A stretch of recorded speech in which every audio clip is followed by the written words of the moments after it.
Hi, it's Dr. Karen, and we are going to dissect some ZRT hormone labs today.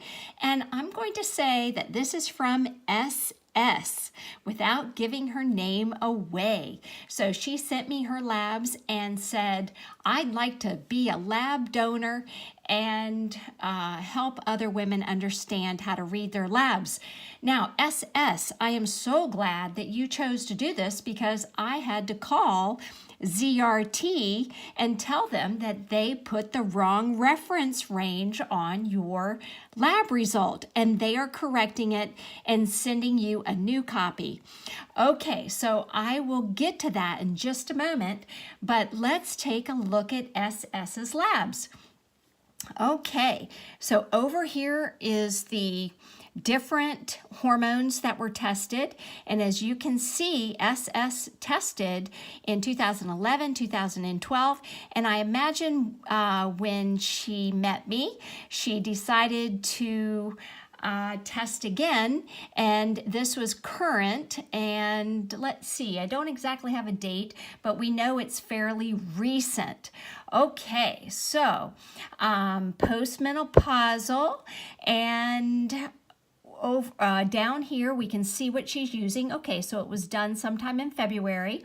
She's using Hormone Heaven, a biestrogen with the progesterone, and I'm just going to, assume she's using the 2 pumps twice a day. Now, when you look at the 2012 labs, you can see that she was estrogen dominant. So she was actually estrogen dominant in 2011 and 2012. And how you can tell that is simply by looking at the progesterone to estrogen ratio. And if it's below 100, now if it's close to 100, that's not bad. But if it's below 100, that means estrogen dominant. And it compares the estrogen to the progesterone and gives us this progesterone to estrogen ratio.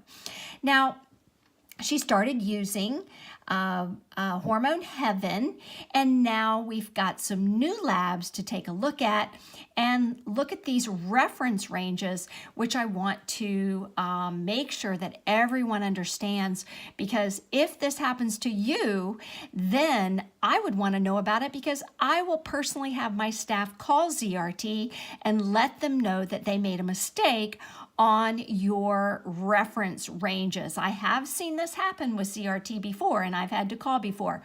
You're taken care of, SS. Your new copy is coming. Okay, so your estradiol is now 3.1, and she was concerned that this was high, and that's for very good reason, because the reference range says 0.5 to 1.7 postmenopausally. However, there is a completely different reference range for women who are on hormone supplementation. The same with progesterone, and you may want to go back to the first CRT labs that I went over yesterday on my YouTube channel. Make sure you subscribe so you won't miss any of these. Oops, don't do that to me. Okay, so when you look at progesterone, you should have a number that says 2 right there. And you will have a number in your new set of labs, SS, that will have a 1 and a 2 also. So you need to have the proper reference range in order to read these properly, and that's what screwed you up. So your progesterone is 287, but normal for someone who is on progesterone supplementation is actually 200 to 3,000. So you will have a little 2 right there on your new lab report that they send you. And actually they told me it's going to be sent in the next couple of hours. They're going to fix that. So you are totally within the normal reference range of progesterone.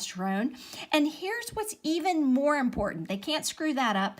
The because the optimal progesterone to estrogen ratio is always 100 to 500. Now you're 93, so you're just tiny bit estrogen dominant.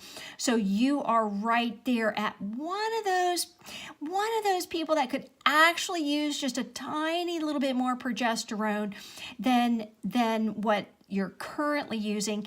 And on our website, we do show where sometimes there are people who need to use two different products, both Hormone Heaven and Hormone Protect.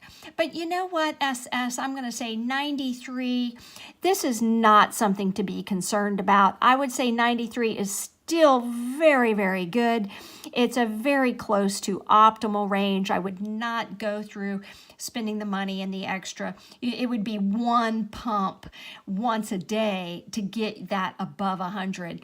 So it's not really significant. This is an excellent level. It's about a 30-year-old level, this 3.1, about a 30-year-old estrogen level, 287, about a 30-year-old estrogen level, and you're nicely balanced, just barely under 100. Now, if I want to push forward just a little bit and take a look at your testosterone of 15 and your DHEA of less than 1, I think it would help you. I'm really going to say you would be a great candidate to start some DHEA. Remember, DHEA converts to testosterone and estrone. So I would highly recommend starting a 5 milligrams of oral DHEA. That will help pop up that testosterone as well, just a little. Give it a good month. Make sure you take it orally. Don't use a sublingual. And if no side effects in a month, pop it up to 10 milligrams and we'll probably see some improvement. No, we will see some improvement with the both testosterone and DHEA levels. I'd highly recommend, SS, go back and watch those videos on DHEA and testosterone. As far as your Hormone Heaven, whatever you're using right now, you're sitting pretty, you're sitting lovely, and you'll be receiving your new properly defined reference ranges. And I'm happy to do it for anyone. If you indicated that you are on therapy and you don't get a separate reference range for therapy, then you need to let me know. I'll be happy to call ZRT for you and get that fixed. All right, that's a great set of labs. And don't forget, give me a thumbs up. Let me know you like this video and encourage me to do more. I want to help you. And subscribe to my YouTube channel and don't miss any videos. Okay, take care, guys. Bye-bye.